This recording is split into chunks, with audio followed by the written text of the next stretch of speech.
Shalom,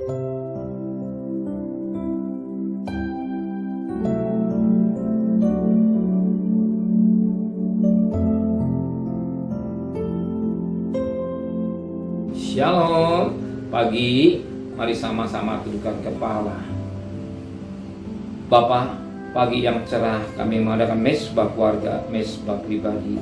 Kami boleh naikkan pujian penyembahan pada Bapa di surga. Dan kami juga rindu untuk dengarkan renungan firman-Mu. Roh Kudus menyucikan hati kami yang mendengarkan, dan urapi hamba-Mu, urapi kami, dan kami juga boleh naikkan doa syafaat. Haleluya, amin. Shalom, pagi. Mari sama-sama kita akan membaca firman Tuhan.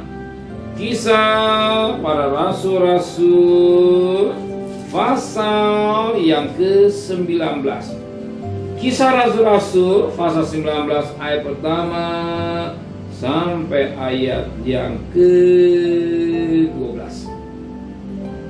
Kisah Rasul-Rasul pasal 19 ayat pertama sampai ayat 12. Paulus di Efesus.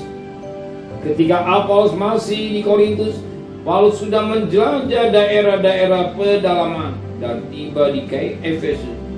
Di situ dapatinya beberapa orang murid. Katanya kepada mereka, "Sudahkah kamu menerima Roh Kudus ketika kamu menjadi percaya?" Akan tapi mereka menjawab dia, belum kami. Bahkan kami belum pernah mendengar bahwa ada Roh Kudus. Lalu kata Paulus kepada mereka, "Allah begitu, dengan baptisan manakah kamu telah dibaptis?" Jawab mereka, "Dengan baptisan Yohanes." Kata Paulus, "Baptisan Yohanes ialah pembaptisan orang yang telah bertobat." Dan ia berkata pada orang banyak bahwa mereka harus percaya kepada Dia yang datang kemudian daripadanya, yaitu Yesus. Jika mereka mendengar hal itu, mereka memberi diri mereka dibaptis dalam nama Tuhan Yesus.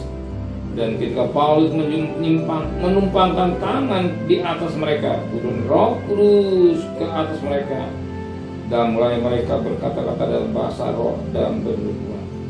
Jumlah mereka adalah kira-kira 12 orang. Selama 3 bulan Paulus mengunjungi rumah ibadat. Di situ dalam mengajar dengan berani. Oleh pemberitaannya ia berusaha meyakinkan mereka tentang kerajaan Allah. Tapi ada beberapa orang yang tegar hatinya.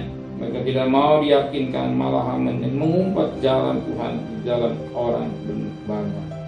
Kali itu Paulus meninggalkan mereka dan memisahkan murid-muridnya dari mereka.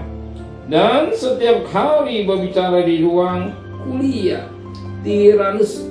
Hal itu dilakukannya 2 tahun lamanya, sehingga semua penduduk Asia mendengar firman Tuhan, baik orang Yahudi maupun orang Yunani. Oleh Paulus Allah mengadakan mujizat-mujizat yang luar biasa. Bahkan orang membawa sapu tangan atas kain yang pernah dipakai oleh Paulus dan meletakkannya atas orang-orang sakit.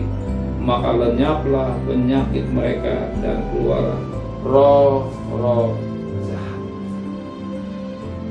Firman Tuhan mengingatkan kita, dalam pelayanan kita semuanya orang menerima dengan hati yang terbuka. Gak semuanya firman akan jatuh pada tanah yang baik dan subur. Bisa saja tanah yang berbatu atau keras, atau semak duri, atau bencana. Kenapa? Kita lihat firman Tuhan pada ayat yang ke-9. Tapi ada beberapa orang yang tegar hatinya. Mereka tidak mau diyakinkan, malahan mengumpat jalan Tuhan dengan orang-orang banyak. Ternyata ada orang yang tegar karena hati keras. Dia tidak izinkan Roh Kudus membaptisnya. Maka kalau kita menerima Roh Kudus, berikan hati kita yang lembut, menyerahkan hidup kita sepenuhnya, sikap rendah hati.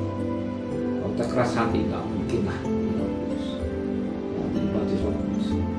Roh Kudus, roh yang lemah, roh yang penuh kasih, roh yang selalu rendah hati.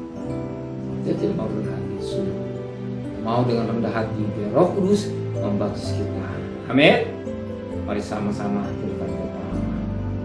Pejamkan mata sejenak, menteraikan firman dan hati kami. Jangan jadi kami orang yang tegar hati, tapi orang yang lembut dan rendah hati.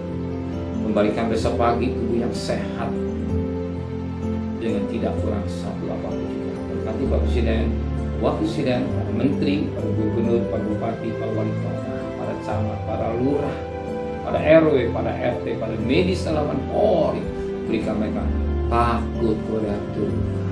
Saudara kekasih, terimalah berkat nikmat dari Allah Bapa, cinta kasih sayang dari Tuhan Yesus Kristus, dan berkat Roh Kudus menyertai saudara mulai hari ini sampai Maranatha Tuhan Yesus datang.